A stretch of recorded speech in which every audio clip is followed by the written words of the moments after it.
Chaque citoyen doit se sentir responsable du devenir de l'ensemble dont il est solidaire et répondre à sa propre conscience. Ai-je fait ce que je devais? Me suis-je forcé de faire mieux chaque jour? Félix Houphouët-Boigny. En ce dernier jeudi du mois de novembre, après cette longue série consacrée, mais indispensable et utile, vous vous en avez rendu compte, consacrée à l'amitié, nous allons parler d'un tout autre sujet, tout aussi important pour la vie citoyenne et pour le vivre ensemble, qu'est la tolérance. Il existe beaucoup d'ouvrages, les uns plus savants que les autres, sur ce thème, auquel nous vous renvoyons, puisque ce cours, enfin, cette émission n'est pas un cours d'université. Ce sont des éléments que nous donnons pour faciliter notre vie en communauté. Donc, dans le cadre de ce programme, nous allons rester pratiques et répondre à quelques questions pour nous aider à bien vivre la tolérance. Commençons par définir ce mot. Que nous en dit le dictionnaire Larousse, que nous utilisons sans publicité aucune, bien sûr, dans le cadre de ce programme?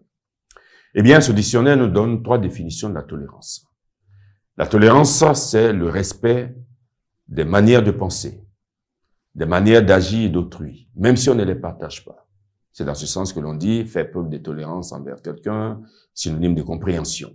Dans cette acception, d'ailleurs, le mot tolérance a pour contraire les mots intolérance, intransigeance et sectarisme. C'est la première définition.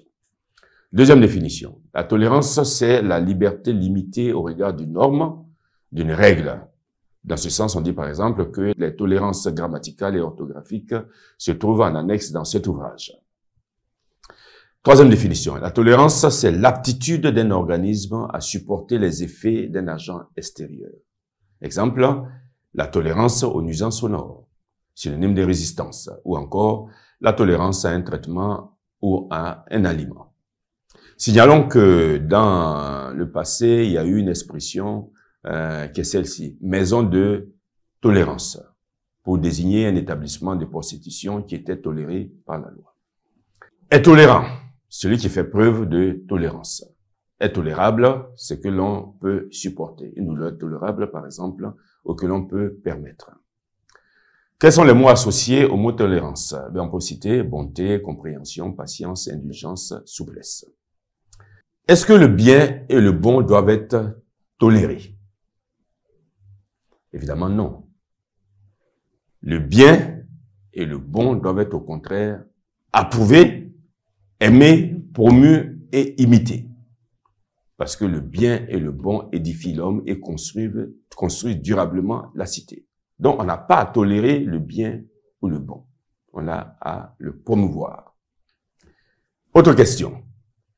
Peut-on être tolérant vis-à-vis des cambrioleurs, des assassins, des meurtriers, etc., etc.? Évidemment, non. Car dans ce cas, ce que l'on doit faire par devoir moral et par obligation juridique, c'est de prévenir la police pour les mettre hors d'état de nuire, puisque ces personnes-là portent atteinte aux personnes et à la collectivité tout entière. Donc, on ne peut pas dire, je vois quelqu'un en train de cambrioler ou qui cherche à tuer un autre. Bon, comme je vis la tolérance, eh bien, je vais passer mon chemin. Non, ça c'est d'irresponsabilité. D'ailleurs, si vous le faites ainsi, vous tombez sur le coup d'une infraction de la loi pénale qui s'appelle omission de porter secours à personne en danger. Autre question.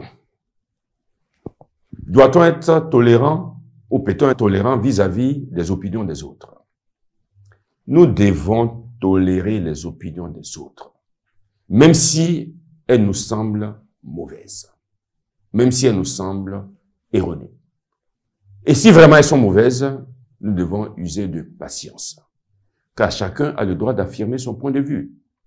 On dit d'ailleurs que les qualités inhérentes à la tolérance sont la patience, la justice, l'équité et la charité. S'agissant de la vie quotidienne, nous sommes tous appelés à tolérer beaucoup de petites imperfections.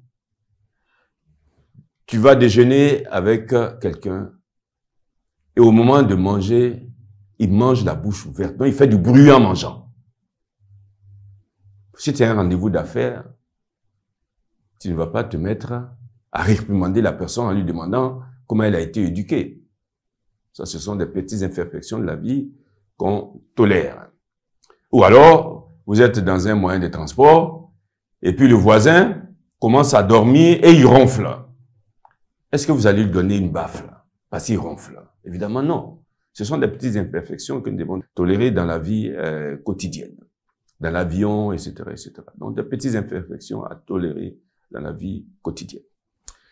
La semaine prochaine, nous allons parler de deux aspects très importants de la tolérance où il y a parfois beaucoup de confusion. Le premier aspect, c'est la tolérance vis-à-vis des personnes. Peut-on tolérer les personnes? Nous en dirons un mot.